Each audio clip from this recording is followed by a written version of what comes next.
మన మృత్యుంజయ నాయుడు యాడున్నా సరే ఎంబడే ఫోన్ చేసి పిలిపించండి. తెల్లారి సరిగి వాడి ఉండాలా. తమ్ముడు ఇప్పుడు ఇక్కడికి వచ్చాడంటే నీ పని కలాస్. రాని నేను చూసుకుంటాను. బాబు నేను రంగానే నాయన ఇంటికి రమ్మన్నాడు. చెప్పాను కదరా, ఆ ఇంట్లో ఎవరినైనా ఏ సాక ఇంటికి వస్తా. 10 రోజులు ఏ శుభకార్యం చేయొద్దని పీర్ సాహిబ్ చెప్పిండు. మా నాయన ఎవడు ఏది చెప్తే అది మూర్ఖంగా నమ్ముతాడు. తెల్లారేసరికి ఉండాలంట. అట్లయితే ఈ రాత్రికి ఆ ఊరెళ్ళి ఎవరినైనా ఏసేసి తెల్లారేసరికి ఇంటికి వస్తా. రేయ్, ఈ విషయం మా నాయనతో చెప్పొద్దు. పండ్రా. నేను అర్జెంట్గా మా ఊరెళ్ళ.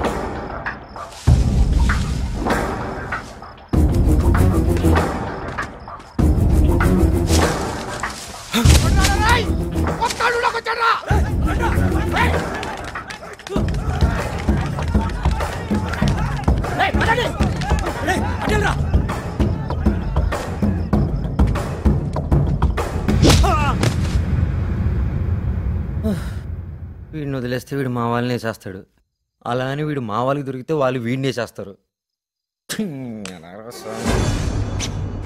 ఆ ఇంట్లో నా మీద కోపం లేనిది నీ ఒక్కదానికే. అందుకే గిరిగాడితో కబురు చేసి నేను పిలిపించాను. మన ఫ్యామిలీ సేఫ్గా ఉండాలంటే వీడికి కొద్ది రోజులు ఇక్కడ ఉండాలి. అలాగేరా. జాగ్రత్త. అలాగే బాబు. గిరిజన్ కలిసేళ్ళు. తర్వాత కలుస్తానే, పని ఉంది. నీకోసం ఏడుస్తుంది.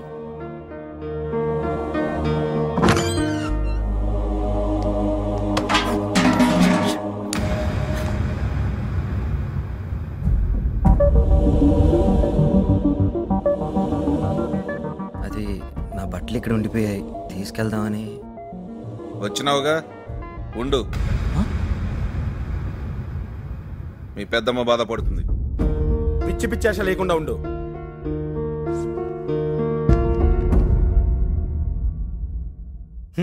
ఏం చూస్తున్నారు? వెళ్ళి ప్రశాంతంగా పడుకోండి. నువ్వు వచ్చావుగా, ఇంకా ప్రశాంతత ఏముంటది? వీడికి అస్సలు సిగ్గులేదు. అడపట్టు గంటన మెత్తగా దిగాడు. మొహం మీద చివాట్లు పెడుతున్నా నారదల్లాగా నవ్వు చూడు.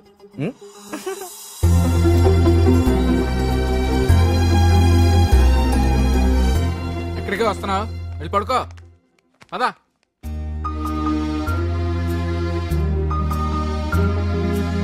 పదవే.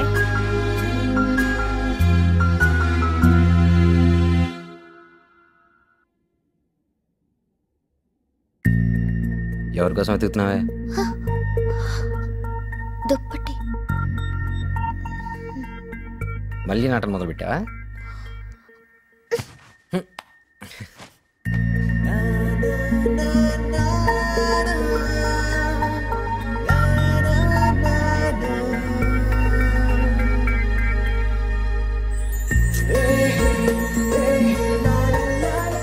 ఇదే ముద్దు. మెల్ల కింద దిగుతానే, కాస్త అలవాటు పడాలి కదా. బా నవ్వావుగా, సరే నేను వెళ్ళొస్తా. ఎక్కడికి వెళ్ళాలి, అర్జెంట్ పని ఉంది. వెళ్ళేవాడు ఎందుకు వచ్చావు? నీ నవ్వు చూద్దామని. సరే వెళ్ళు, కానీ వెళ్లే ముందు నేను ఎప్పటికీ మర్చిపోకుండా ఏదో ఒకటి చేసి వెళ్ళు.